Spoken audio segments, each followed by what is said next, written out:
Sveiki, Algirdai. Sveiki, Donatai, sveiki. Kaip jums sekasi? Labai gerai.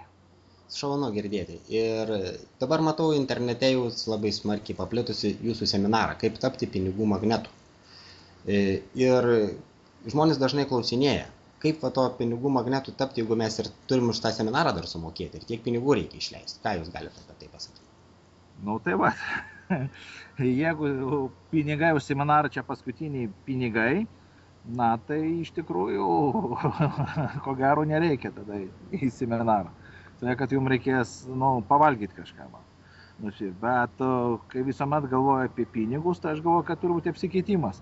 Jeigu tu nori donos nusipirkti, tu moki pinigus, nenori donos, nemoki pinigų. Ir jeigu nori turėti pinigų, tai tu turi investuoti savo laiką, pinigų, viskas tai yra kaip realiam gyvenime. Tai aš galvoju, kad jeigu žmonės pasiryžę investuoti į save, tai jie suranda pinigų. Dažniausiai klausimas nėra, ar turiu pinigų ar ne, pinigų turim daugiau, mažiau, bet klausimas į ką investuojam, ar į filmą, cigaretėm, ar seminarą. Tai čia aš galvoju, kiekvienas pasirenka pagal savo prioritetus. Jeigu tau prioritetas yra pinigų uždirbimas, tai tu kažką galvoji tam, kad išmokti to. O jeigu tau kiti prioritetai, tai ten investuoji pinigų daugiau. Tai čia toks labai paprastas dėsnis. Viskas sukasi. Neinvestuosi pinigų, negausi donos, teisingai. Supratau. Tai reiškia, mes pirmą duoti, paskui gausim, teisingai. Jo, plus aš dar nelabai tikiu ir patirtis rodo, kad nemokami seminarai neduoda jokios naudos. Nes žmonės ateina, pasiklauso, bet jeigu jie nepasiryžę už tai sumokėti, reiškia, jiems yra jau nevertinga. Ir atvirkščiai tai, už ką mes mokam pinigus, didelius pinigus, laiką savo, tenai žmogus, reiškia, jau tokiu būdu savo pasako, kad pasiruošęs padaryti viską, kad tos pinigus atmušti. Tai aš galvoju, kad, mano didžiulis norbu, kad šis būtų 10 kart brangesnis seminaras, kad ateitų tik tai tie, kurie nori iš tikrųjų kažką pakeisti. Supratau, aš tą dalyką, Algirdai, ir pats žinau, kadangi organizuoju seminarus, tai kiek aš pakviečiu žmonių kartais nemokamai, jie neįvertina to tiesiog. Ir pats irgi, jeigu į seminarą kažkaip nesusimokėjęs, nepasiemu tiek, kiek.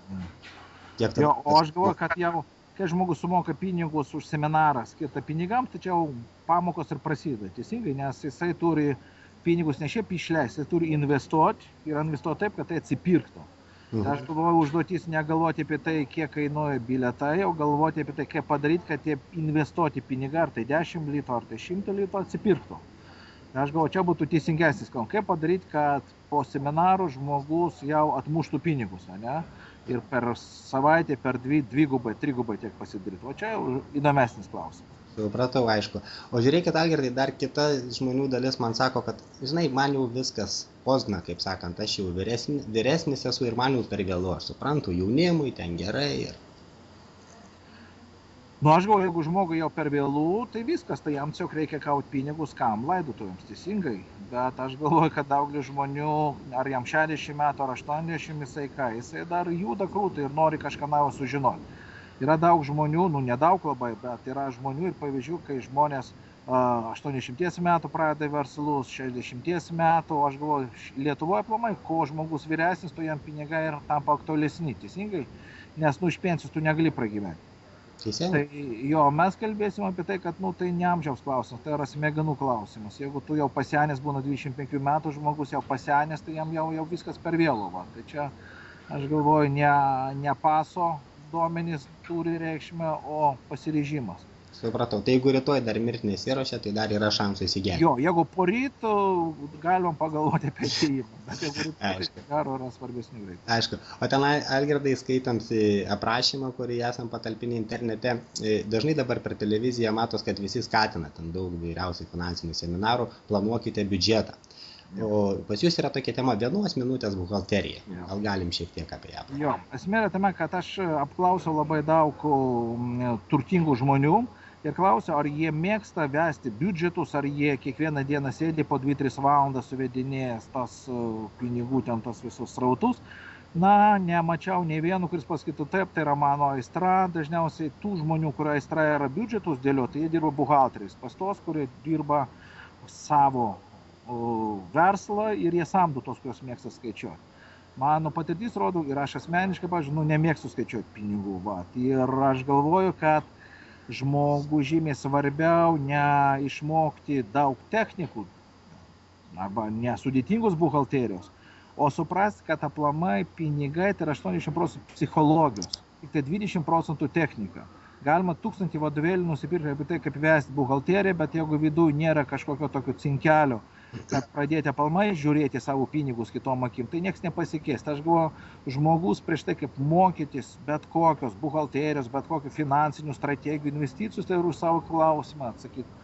O kodėl jisai iki šiol neturi pinigų? Nes tai yra dažniausiai nežinių buhalterinių klausimų. Žiūrėkit, daugelis buhalterių labai gerų, labai sunkiai gyvena, teisingai. Daugelis finansistų arba universitetų dėstytojų, jie iš tikrųjų nėra turtingi žmonės, nors viską išmano apie finansus. Tai kam čia reikia? O žiūrėkit, koks žmogus toksai pusiau išsilavinęs, valdo didžiulius turtus, čia yra ne finansinių tų formulių žinojimas, tai yra psichologinių nusiteikimų, pasiruošimo klausimas. Ir mes per tą seminarą tikrai nekalbėsim apie sudėtingas formulės, apie biudžetų darymą, mes kalbėsim apie tai, kad užtenka 1 minutės žmogaus gyvenime, kad jisai priimtų sprendimus. Ir mes kalbėsim apie 7 įpročius, 7 paprastus dalykus, kiekvienam šių užtenka 1 minutės. Pavyzdžiui, užtenka 1 minutę pasakyti, kad aš sukursiu savo papildomą pajamų šaltinį ir pradėsiu tai daryti šiandien, kiek užtruko laiko. 1 minutė, bet tai pati svarbiausia minutė. Ką toliau žmogus darys, tai jau yra antraeiliai dalykai. Svarbu. Tai todėl aš galvoju, kad 1 minutės tai yra tiesiog metafora to, kad mums, kad priimti sprendimų, užtenka 1 minutės. Kad suskaičiuoti, kiek išleidai, kiek pravalgy šiandien, užtenka 1 minutės. Ir kuo mes pradėsim greičiau nuo paprastų dalykų, to bus lengviau visiems. Algirdai, o aš žinau, jūs prakalbot apie 1 minutę, žinau, kad jūs važiavote ir konsultavotės pas Robertą Alleną, ar ne? Tai gal jūs daugelį tų žinių iš jo ir sužinojate, jeigu dar? Jo, atvirai pasakius, aš pirmas turbūt, ko gero, Lietuvoje atvežiau Bodo Šeferį, finansų guru, ir važinėjau po visą pasaulį ir ieškojau dar kitų mokytojų. Kodėl tai, kad pats dar turiu daug klausimų neatsakytų. Ir Robertą Alleną pasirinkau kaip žmogų, kuriuo man asmeniškai yra labai simpatiškas, aš esu fanas jo knygų ir man patinka tai, kad jisai yra pripažintas Amerikoje numeris 1 millionaire makeris, jisai gamina tos milijonierius. Ir dabar esu pas jį coachingą, taip vadiname, ir mes su jo kartu planavom šią programą, visą eilę seminarų. Ir iš principo aš dėstysiu ne tiek savo ir ne tik savo, bet kiek pasaulinę patirtį, ką aš išmokau iš Roberto Alleno, iš Bodo Šeferio, iš savo liūdnos patirties. Tai čia bus toksai miksas. Bet aišku, aš galvoju, kad geriausia mokytis iš tų, kas yra geriausiai išmano. Ne tik apie pinigus, bet ir moka mokyti. Robertas Allenas unikalus mokytojas, tai aš galvoju, sutaupysiu daugelį lietuvių pinigų, nereikės Ameriką važiuoti pas Robertą, galės kai kurias idėjas sužinoti čia Lietuvoje. Supratau.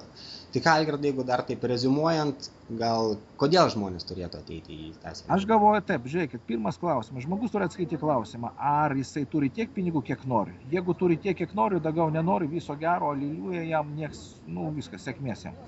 Bet jeigu žmogus tikrai gali savo drąsiai pasakyti, kad jisai turi pinigų, bet nori turėti jų daugiau, ir negali savo atsakyti klausimą, kodėl iki šiol jisai neturi daugiau, nes jeigu jisai turėtų atsakymus, jau seniai turėtų pinigų, tai jam reikia ateiti ir pamastyti kartu, pasėdėti, pasitreniruoti ir atsakyti klausimą, ką daryti, kad pinigų ateitų daugiau. Tai tiems, kas nori geresnio gyvenimo, daugiau kapeikėlės, daugiau